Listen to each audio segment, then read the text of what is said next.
our next stop from here is letter B, the Embarcadero. The Embarcadero, once again, is coming up next. The Embarcadero is home to numerous museum ships that you can check out from different time eras, including a passenger steamer ship, also a couple of submarines, and sailboats as well. So different time eras for sea travel over there at the Maritime Museum. Since our next stop is letter B, the Embarcadero. But for now, Old Town San Diego State Park is one of the most visited state parks in the United States of America.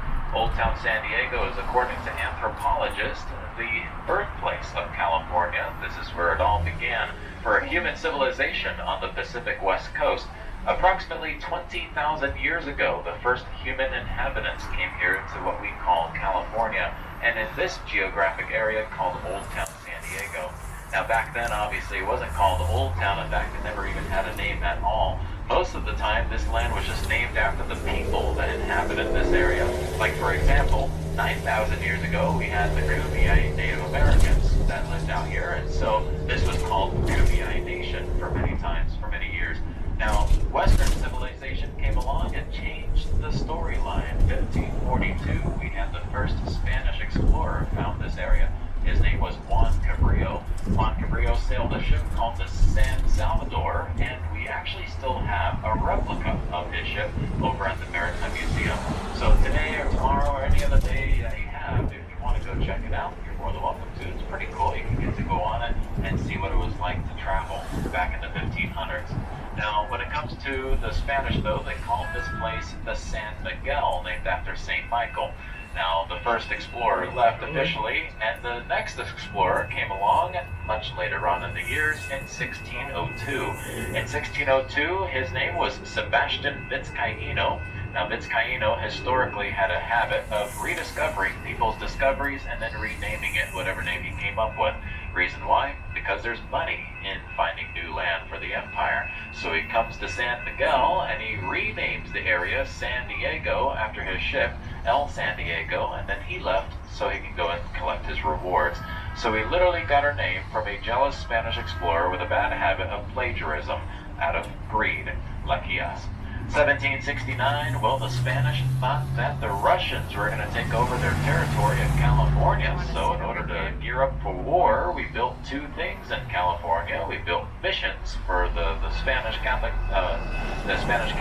institution, and also presidio fortresses for the military of Spain as well. So we built up 21 missions total. First one is in Old Town San Diego. The last one's in Sonoma, California. About 600 miles of coastline are peppered with 21 missions every 30 miles. That's about 1 day of traveling on your horse back in those days, by the way. And the presidio fortresses were kind of in between. Sometimes the fortresses were at the mission itself as well. Now, what they really thought was Russian invaders coming down was actually a miscommunication. It was actually Russian traders. They were coming down to fur trade along Alaskan coastline and coming down to Northern California before going back up to Alaska. So they never even came down to anywhere near the Spanish missions or fortresses. They were just coming down to go and trade furs. So we built everything for no reason. But later on in the years, of course, those missions have turned into locations of interest, especially today. Now, if you're interested in going to the mission that San Diego has, it is not in the Old Town area any longer. In the 1800s, there was a Native American uprising going against the Western civilization. And so the Native Americans bounded together all tribes in Southern California, and they massacred all the missionaries, and they burned the mission to the ground. And so the mission's no longer here in Old Town. The Spanish, later in the 1800s, afterwards, rebuilt the mission about 3 miles away from the Kumeyaay Nation property, and they built it what we today call Mission Valley, San Diego. It's kind of where the Qualcomm Stadium is in that general area. So if you want to see the mission, it's a nice 15-minute drive on the freeway and to get over to the Qualcomm area. So that's where it is if you want to go and check it out. Now, the mission's also turned into a traveling beacon as well. So back in the day, when you used to have to, take a horse to travel along California, you would go from mission to mission. So people would sleep in the missions, they would get free food in the morning from the missionaries, and then they would be able to get their horse fed and watered as well. So think about this. They literally got free board and stay, they got a free continental breakfast, they got free valet parking for their horse, and their horse also got refueled as well. We've kind of gone downhill in the world of hotels nowadays. I mean, nowadays you gotta pay for your board and stay. Sometimes you might get a free continental breakfast, sometimes not, and you definitely have to pay for valet parking.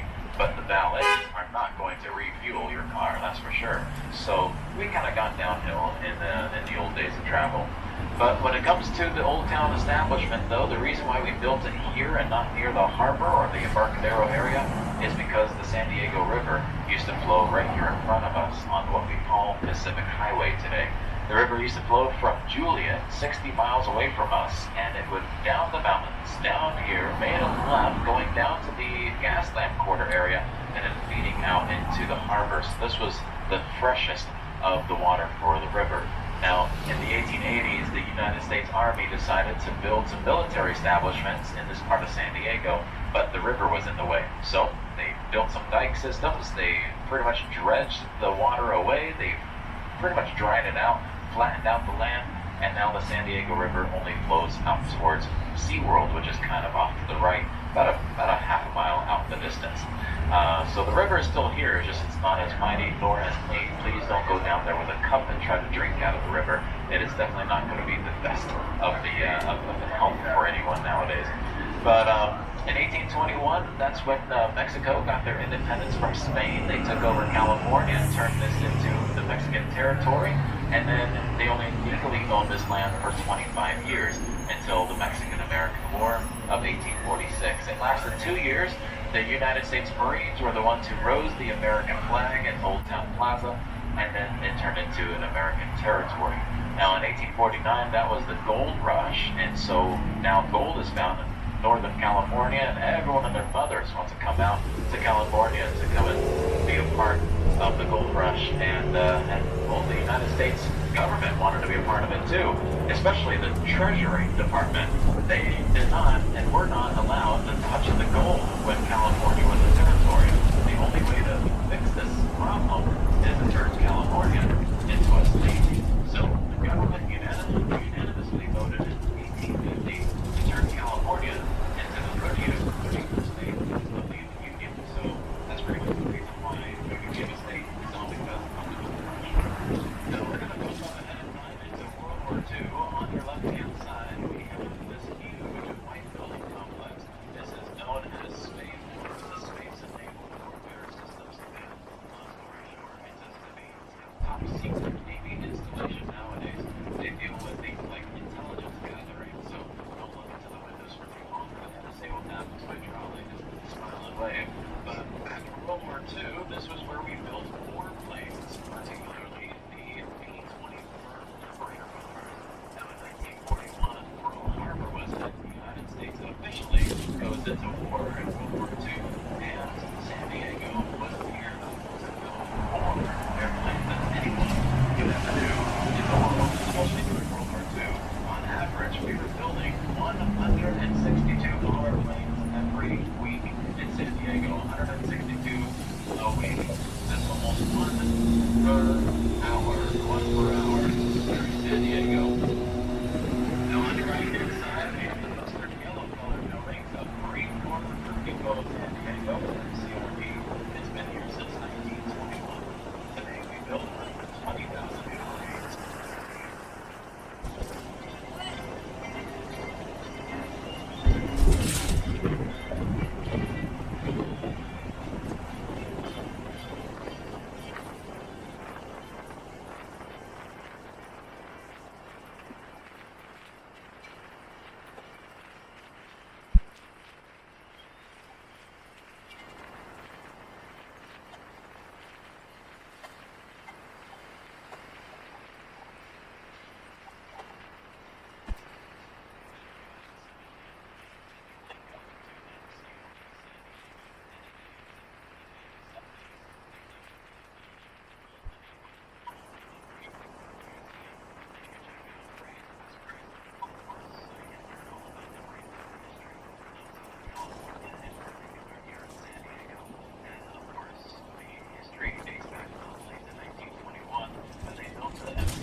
back to the Mexican-American War too.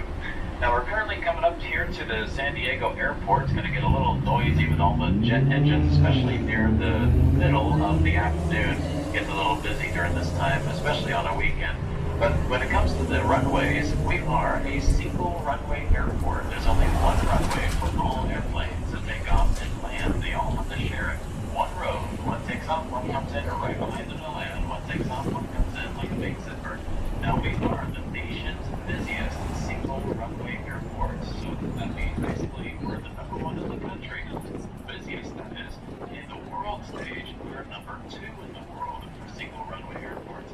Number 1 is Gatwick in London. But how busy is busy in order to have a title like that? Well, if you count all of the flights we have on an average day, both arrivals and departures, we have about 620 flights a day average that we go through. Looks like we got a flight coming in, Alaska Airlines, and then once they land, it looks like Southwest is gearing up real quick, so it's going to come up right behind us.